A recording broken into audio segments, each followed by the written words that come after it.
Madame, Monsieur, bonjour. Merci de prêter attention à la une de l'actualité de ce lundi 26 août.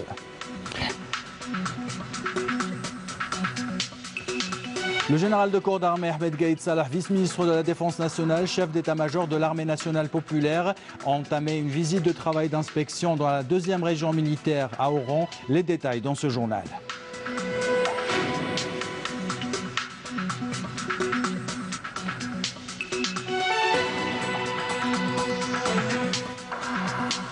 Le chef de l'État Abdelkader Ben Salah désigne le Premier ministre Nourdine Boudbi pour le représenter aux travaux du 7e sommet de la conférence internationale de Tokyo. Dans ce journal, les automobilistes pourront bientôt emprunter le tronçon Boukzoul-Médéa. Nous vous dirons pourquoi les travaux ont pris du retard.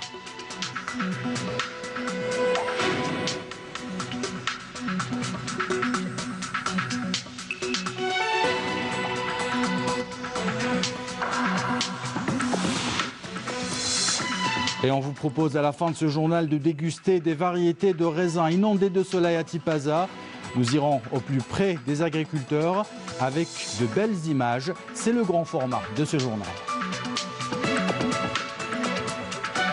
Bienvenue à tous. Dans le cadre de la dynamique des visites d'inspection menées aux différentes régions militaires, le général de corps d'armée Ahmed Gaïd Salah, vice-ministre de la Défense nationale, chef d'état-major de l'armée nationale populaire, a entamé une visite de travail et d'inspection à la 2e région militaire à Oran. Le général de corps d'armée supervisera aujourd'hui un exercice de tir de missiles contre des objectifs de surface à partir de 2 sous-marins qui viennent récemment de renforcer les capacités de nos forces navales. À l'issue de cette cérémonie,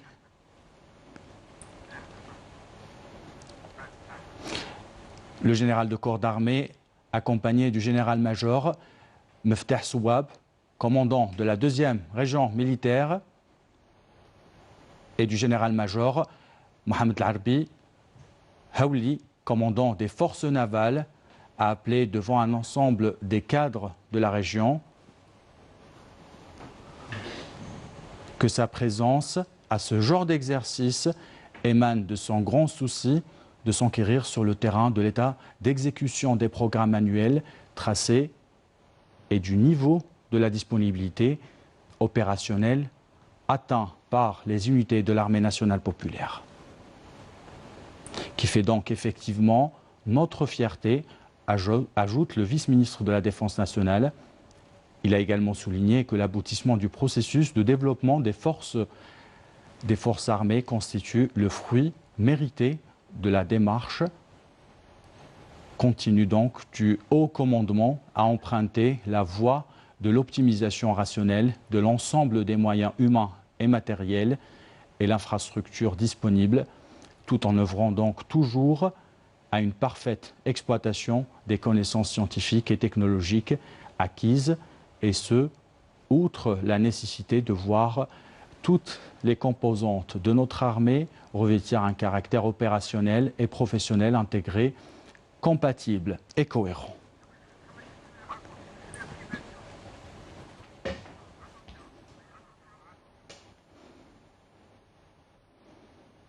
Dans l'actualité de ce lundi, le chef de l'État, Abdelkader Ben Salah, a chargé le Premier ministre Nourdine Boudbi de le représenter et conduire la délégation algérienne aux travaux du 7e sommet de la conférence internationale de Tokyo sur le développement de l'Afrique, prévu du 28 au 30 août à Yokohama, au Japon. Le Premier ministre sera accompagné par le ministre des Affaires étrangères, Sabri Boukadoum. Et on revient dans ce journal sur les relations économiques entre le pays du soleil levant et le continent africain. 4000 participants seront attendus à ce 7e sommet de la conférence internationale de Tokyo sur le développement de l'Afrique. Les domaines de partenariat et de développement sont nombreux et prometteurs. Les détails avec Manal Boudouaba. Le 7e sommet de la conférence internationale de Tokyo sur le développement de l'Afrique, TICAD 7, est une nouvelle occasion pour le Japon et l'Afrique de débattre autour des questions relatives au développement du continent et des moyens de renforcement de la coopération entre les deux parties pour un avenir meilleur dans tous les domaines. C'est d'ailleurs le slogan choisi pour l'édition de cette année, à laquelle prendront part 4500 participants entre chefs d'État et de gouvernement, représentants de sociétés civiles, organisations régionales, internationales et non gouvernementales. Les deux axes sur lesquels se basera cette conférence seront le développement du capital humain en Afrique, mais aussi le renforcement de l'utilisation des technologies modernes et de la créativité, tout en renforçant la position du continent et la mise en avant des grandes potentialités dont il dispose. Les participants procéderont également à l'évaluation des décisions prises durant le dernier sommet tenu au Kenya il y a 3 ans, notamment concernant les engagements pris par le Japon de renforcer ses investissements au sein du continent africain, en consacrant une enveloppe de 30 milliards de dollars entre 2016 et 2019 au renforcement des infrastructures de base au domaine de la santé et de l'éducation. L'Algérie, qui a participé à toutes les précédentes éditions de ce sommet, se positionne comme un partenaire stratégique dans les consultations autour de la préservation de la paix et de la stabilité en Afrique et la garantie de son développement, de par son poids sur la scène internationale, la position géostratégique qu'elle occupe et toutes les ressources dont elle recèle dans plusieurs domaines. Avec cette participation, elle mettra en avant les conditions favorables pouvant être mises à profit pour asseoir un partenariat d'exception avec le Japon. Seront mises en avant les complémentarités économiques évidentes entre les deux pays, leur offrant la possibilité d'œuvrer en commun à la diversification des champs de coopération bilatérale qui se manifestent au niveau de l'économie japonaise, non seulement à travers la disponibilité des ressources humaines hautement qualifiées, mais également au vu des capacités financières dont dispose le marché nippon et qui peuvent grandement bénéficier à l'investissement sur le marché algérien. En contrepartie, l'économie algérienne offre d'importantes potentialités au regard notamment de l'abondance de ses richesses naturelles et énergétiques, ainsi qu'un marché pouvant absorber divers biens et services. Dans l'actualité de ce lundi, le chef de l'État Abdelkader Ben Salah a chargé hier le ministre de la Communication, porte-parole du gouvernement Hassan Rabhi, d'assurer les fonctions de ministre de la Culture par intérim, selon un communiqué de la présidence de la République. On vous parle dans ce journal de l'instance nationale de médiation et de dialogue. Karim Younes rencontre aujourd'hui le président de l'Union des forces démocratiques et sociales, Nourdine Bahbouh, au siège de son parti à Bir Mouad Raïs.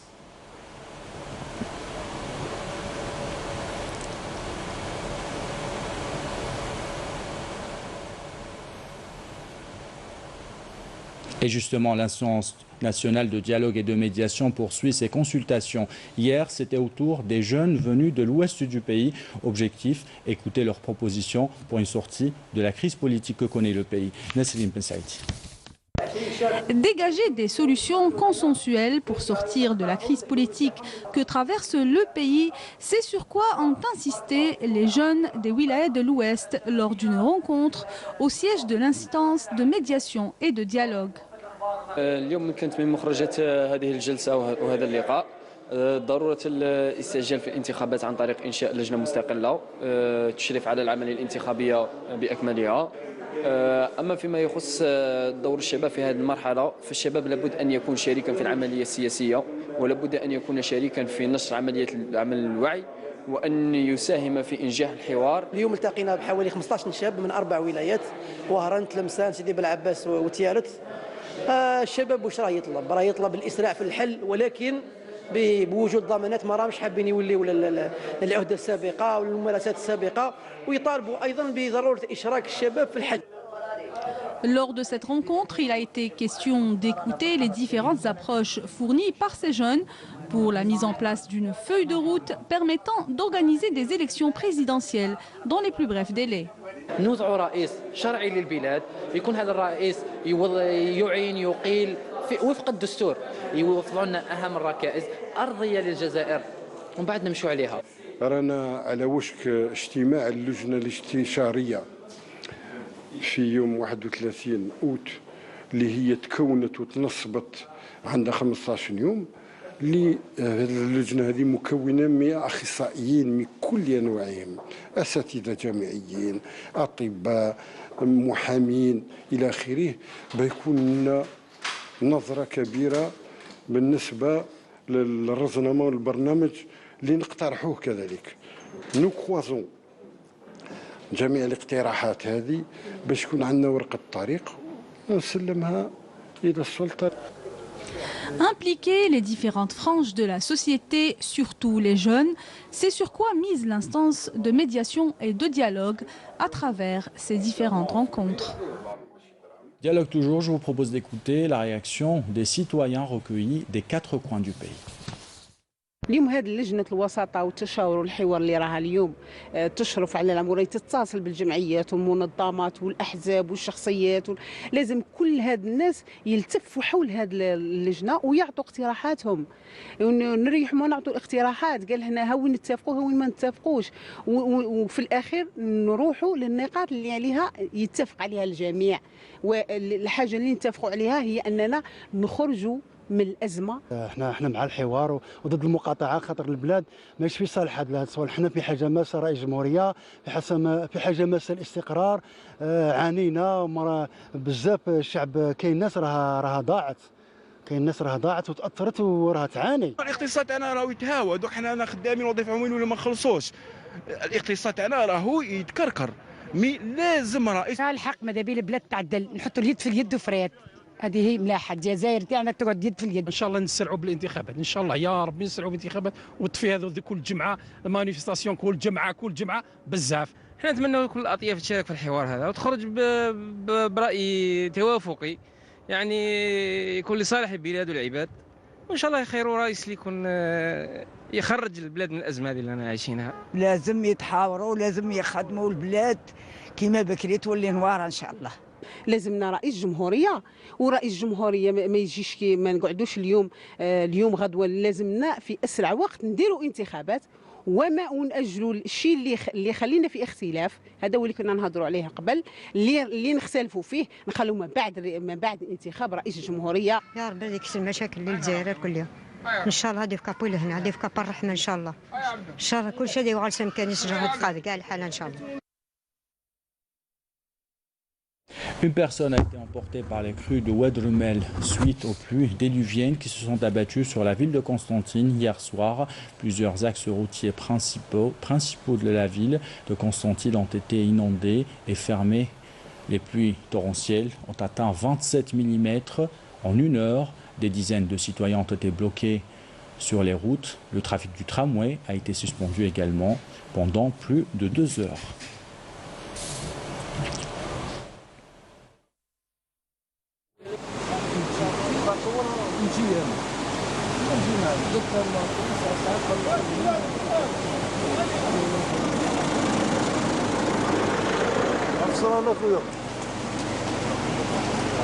Soyez prudents si vous êtes à Constantine. Entre Bourgzoul et Médéa, c'est un projet en béton qui nécessite des techniques avancées. Les ingénieurs des travaux publics défient la nature avec des ouvrages importants et se lancent dans une course contre la montre pour livrer le dernier tronçon avant la fin de l'année en cours. Camille Mellel. La wilaya de Médéa devra attendre encore car la livraison du projet le plus important relevant du secteur des travaux publics n'est pas encore prêt. Le nouveau tronçon routier reliant Haouch El Madani à Bourgzoul accuse un retard de plusieurs mois. Ce projet connaît un retard dû en partie à la difficulté et à l'aspérité du site. Nous avons donc déployé des moyens techniques très avancés pour réaliser ce genre d'ouvrage d'art qui est d'une longueur de 580 mètres et d'un poids de 5000 tonnes. Par ailleurs, le dernier tronçon de l'autoroute reliant le nord-sud sera opérationnel d'ici la fin de l'année en cours, au grand bonheur des usagers de cette route. Il nous reste l'achèvement d'un tronçon d'une distance de près de 7 km, un tronçon qui comporte également la réalisation de plusieurs ponts gigantesques.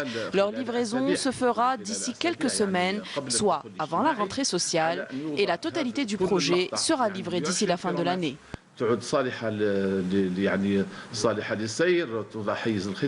Une fois les travaux achevés, les automobilistes pourront enfin circuler en toute quiétude sur cet axe, connu pour son importance notamment dans les transactions commerciales.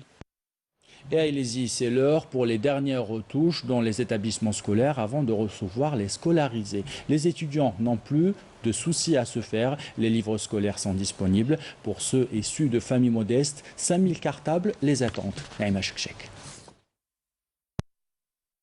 Ces nouvelles infrastructures scolaires dont se dote la wilaya d'Ilizi sont presque fin prêtes pour la prochaine rentrée scolaire.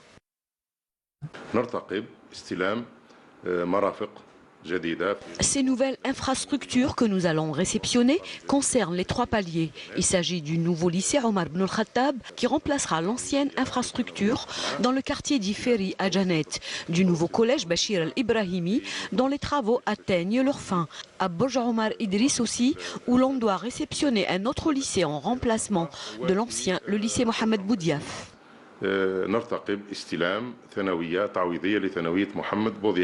la commune d'Inamennes, de nouvelles classes en dur sont venues remplacer les chalets du palier primaire. Ici aussi, l'on prépare une rentrée scolaire dans les règles de l'art. Le livre scolaire est déjà fourni, notamment dans toutes les communes touchées par les dernières inondations pluviales.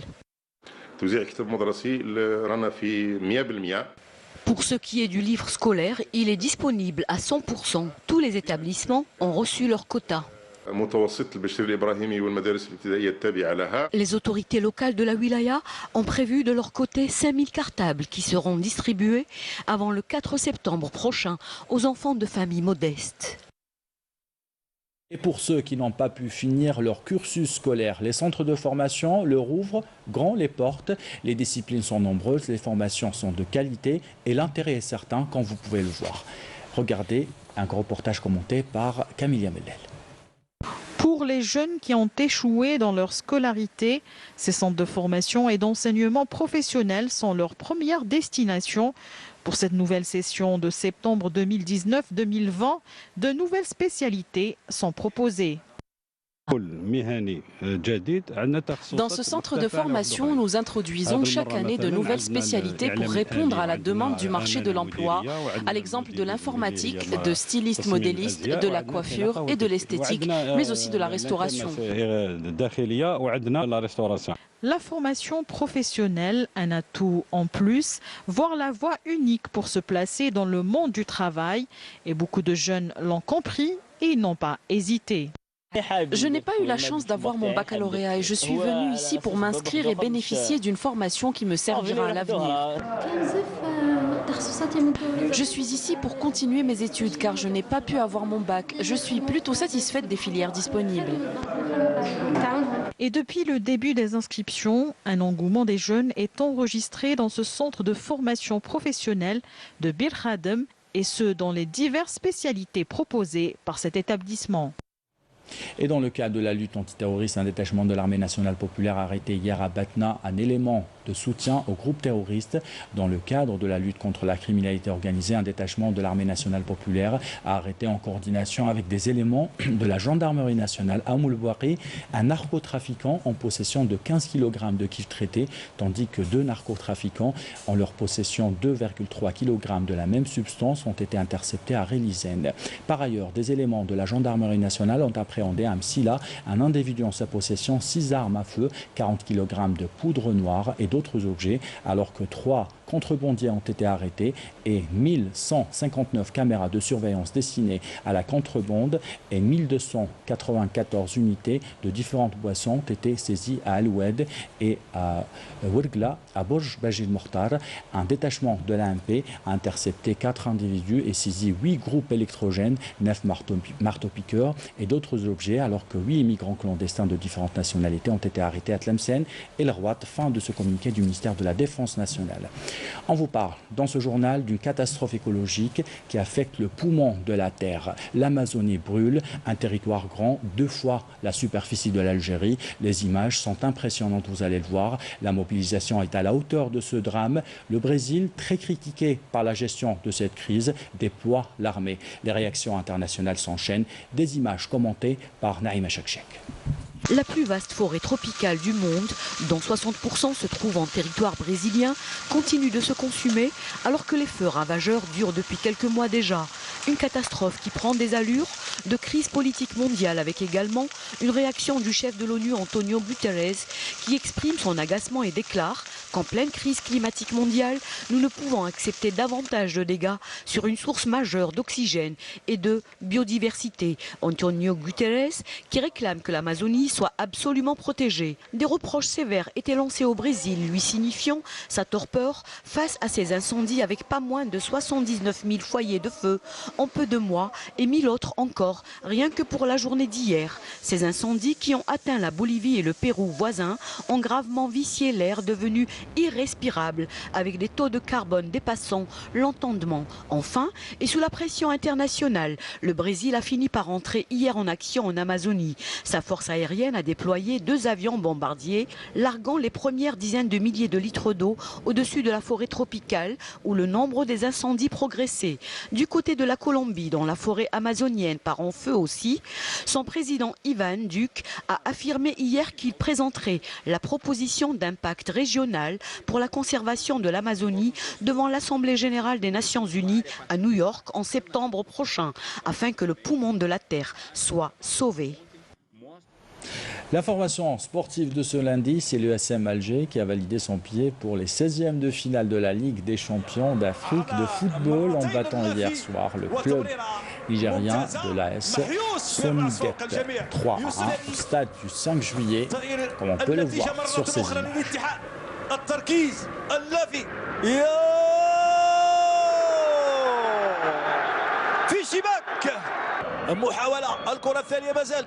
يوزع داخل منطقة العمليات والهدف في صالح الدفاع ملعوبة يا سلام. Si vous êtes à table, on vous offre des raisins baignés par le soleil de Tipaza, la variété de Red Globe à la côte, vous allez le voir. Mais vous allez voir aussi que la passion pour le raisin pousse les agriculteurs à tenter des greffes originales. Me croirez-vous si je vous dis que vous pouvez désormais déguster du muscat avec un goût de pomme? Les réponses et les images commentées par, ou un reportage plutôt signé, Siham Kenouch. Une brume d'été couronne la ville de Tipaza. Bien qu'elle soit une ville touristique par excellence, son côté agricole nous interpelle. Nous allons vers ces raisins, vers ces muscats, dattiers, cardinal et le Red Globe. Chez cet agriculteur, on cultive du cardinal en palussage, mais c'est le Red Globe qui nous intéresse. Lui, il est en pargola, c'est-à-dire en riche. دركا رانا نقصوا شويه ورقه وما تدخل السميشه باش يطيب العنقود خاطش ما بقالوش بزاف يطيب خاطش هاد لا فاريتي ما تحبش السميشه تقيسها بزاف كي تكون صغيره دوك هكذا كي تكبر هكذايا خلاص يبدا تكولوري لازم لها شويه سميشه باش تطيب نخدموا فيها باش يخصنا الماء ما عندناش وقليل علينا. Entre palussage et pargola qui prend de l'ampleur, et malgré le manque d'eau, le rendement du raisin de table dans cette wilaya est plus que satisfaisant. La filière au niveau de la wilaya, c'est une filière qui commence à prendre un peu de l'importance. Actuellement, les superficies qu'on a au niveau de la wilaya, c'est pratiquement 2650 hectares de vignes de table et de vignes de cuve. Actuellement, cette filière, elle commence à prendre de l'ampleur d'année en année. Quand même, on arrive à réaliser généralement dans les 3 dernières années, dans les environs de presque 200 hectares annuellement, beaucoup plus dans la filière, dans la conduite en pergola qu'on appelle maintenant par rapport aux conduites anciennes, la conduite en palissage. Ici, les agriculteurs maîtrisent la technique du greffage qui développe la productivité. Ce porte-greffe, par exemple, qu'ils appellent برهوشة. هذا هو البورتغراف. حنا في الجزائر نسميوه البرهوش، كل واحد كيفاش يسميه سفاجه. ولي فاريتي اللي كاين في الجزائر ما عندناش حاجه كبيره على كل حال، مي كاين 1103 بولسن، كاين كيما هذه الاس او 4، كاين 41 بي، كاين ريشتر. كيما حنا هنايا في النور هنا كيما في لا ولايه تاع تيبازا بازيو بزاف على الاس او 4. Sur les hauteurs de la ville vit Monsieur Houssine. Lui, c'est un grand amateur de greffage. Il arrive même à modifier les formes de sa production ou même parfois le goût, comme ce muscat qui a un arrière-goût de pomme. Après avoir été greffé, à une espèce qui vient d'Europe. وانا خدمتو في السماء ميم سيستيم باسكو درت انجيليكا عمرتها بالتراب تشيش الرمله باش لو روبوس تاعو يجي ساهل بالرمله ما يتكسرش وكي خذا درت دو فاريتي في بلاصه هذه سي لا غرينوار لقمتها بكين اوتر فاريتي خرج لا غرينوار طويل هذا هو العام تاعو الاول اللي راه يضوني شوفوا كيما هنا العنقود راه طويل ماشي تاع لا غرينوار من العام الجاي يورينا الانتاج تاعو كيف يكون. Une grande volonté et une passion démesurée poussent ces agriculteurs à cultiver ces belles grappes à qui nous souhaitons longue vie face aux aléas du temps et du béton. De très belles images qui donnent envie d'aller du côté de Tipaza. C'est la fin de ce journal. L'équipe de la rédaction qui l'a préparé, l'équipe technique qui l'a réalisé. Vous remercie de l'avoir suivi. En bas de votre écran, les adresses web pour le replay de vos programmes. Tout de suite, les nouvelles du ciel avec Amel Laribi. Belle journée à tous.